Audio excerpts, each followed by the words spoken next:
Nous sommes actuellement en début de campagne et bien que la sollicitation de contributions politiques soit déjà commencée, on ne peut passer sous le silence de la question du financement politique. Et pour nous en parler aujourd'hui, je reçois notre chroniqueur Patrick Champagne, expert en démocratie municipale. Monsieur Champagne, la question du financement politique a fait les manchettes au Québec au courant des dernières années et les règles ont changé.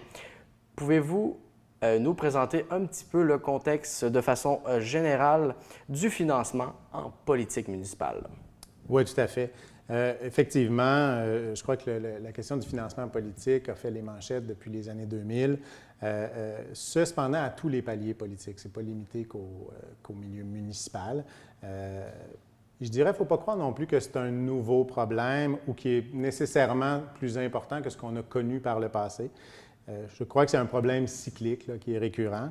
Mais une chose est certaine, cependant, c'est que les attentes des citoyens sont beaucoup plus exigeantes aujourd'hui qu'elles l'ont déjà été.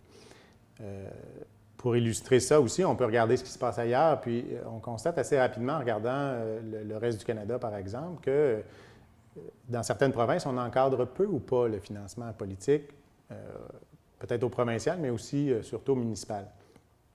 Un exemple, encore aujourd'hui, dans une province canadienne, une entreprise ou un syndicat peut contribuer à la campagne d'un candidat ou d'un parti politique, ce qui est totalement interdit ici au Québec depuis longtemps. Et dans d'autres provinces canadiennes, cette interdiction-là, elle date d'il y a 1 an ou 2. Là. Donc, c'est récent. Le Québec, on peut considérer que le Québec est en avance. D'ailleurs, le Québec a connu récemment là, une réforme assez importante là, de son régime de financement politique et de dépenses électorales. On est venu, grosso modo, resserrer les règles et instaurer de nouveaux mécanismes de financement politique. Et cette année, ce sera la première année au municipal où on aura le nouveau régime dans sa totalité en application. Et au Québec, on a des municipalités de différentes grosseurs et les réalités dans celles-ci sont différentes. Moi, je me demandais, est-ce que les règles sont les mêmes pour toutes les municipalités là, dans la province de Québec? Là? Non, effectivement, les règles ne sont pas les mêmes. On peut identifier grosso modo 2 régimes. On a un régime qui est applicable aux municipalités de moins de 5 000 habitants, qui je qualifierais de plus allégé, et un régime beaucoup plus exhaustif, plus contraignant, qui est applicable aux municipalités de 5 000 habitants ou plus, et qui comprend aussi des mécanismes de financement public des partis et des candidats indépendants. Dans les 2 cas, cependant, ça repose sur 2 principes. Hein? Ça repose sur l'équité et la transparence. Bon, mais qu'est-ce que c'est l'équité? Hein? L'équité, ça vise à limiter jusqu'à un certain point l'influence d'une minorité bien nantie sur l'issue d'une élection.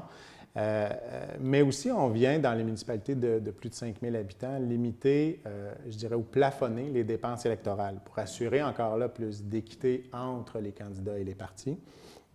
Donc, s'il y avait des candidats ou des partis qui ont accumulé beaucoup de fonds, on vient limiter leur capacité de dépenser pour donner une chance aux nouveaux candidats, aux nouveaux partis politiques qui seraient moins connus ou qui sont émergents, disons.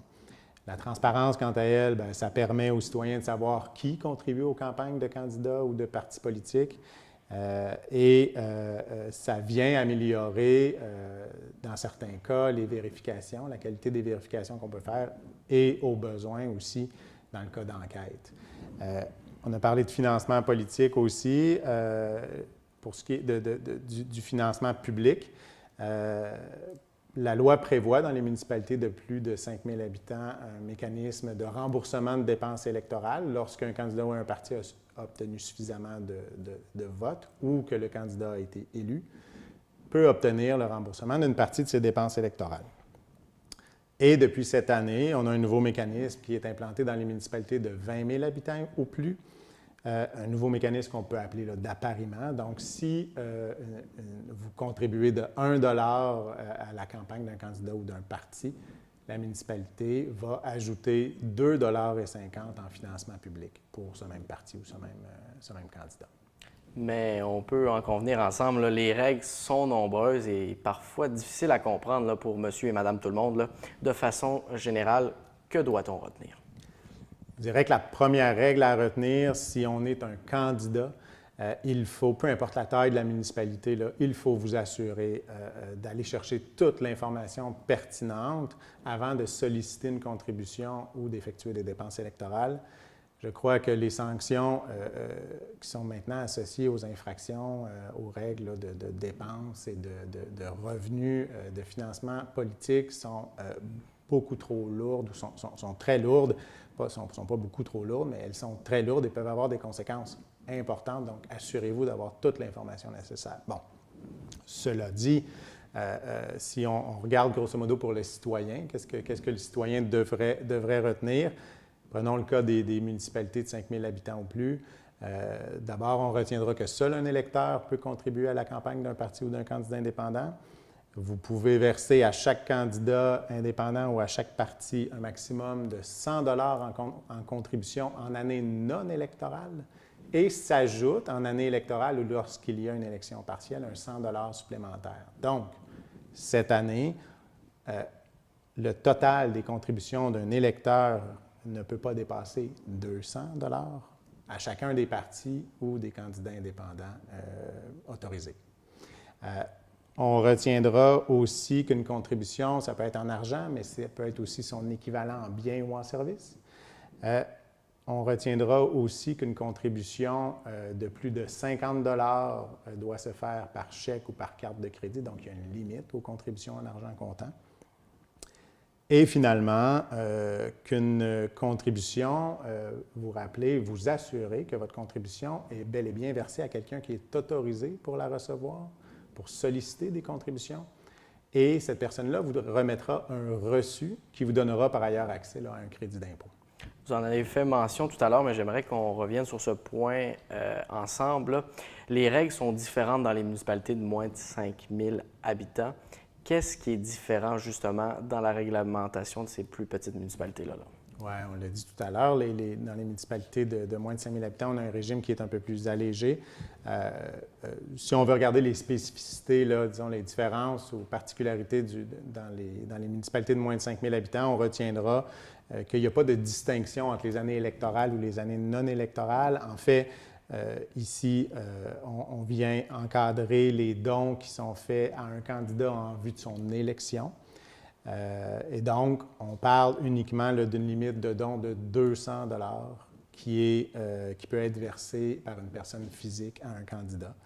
Pour les dons de 50 ou plus, il faut qu'ils soient versés par chèque ou par tout autre ordre de paiement qui est signé par le donateur. Et enfin, contrairement à ce qu'on a vu là, dans les municipalités de 5 000 habitants ou plus, il n'y a pas de reçu qui est émis et donc pas d'accès à un crédit d'impôt non plus. Là. Monsieur Champagne, vous venez de nous faire un bon résumé là, sur la question du financement politique, mais si quelqu'un à la maison voudrait obtenir davantage d'informations, à quel endroit il peut aller la chercher? Oui, parce qu'on n'a pas tout abordé là, aujourd'hui. On peut consulter sa municipalité, mais surtout, je recommande de consulter peut-être le site du directeur général des élections ou de contacter au besoin le directeur général des élections du Québec, compte tenu que c'est lui qui est responsable de l'application de ces dispositions-là législatives dans la loi sur les élections et les référendums. Monsieur Champagne, ce fut un plaisir d'échanger encore une fois avec vous cette semaine. Merci.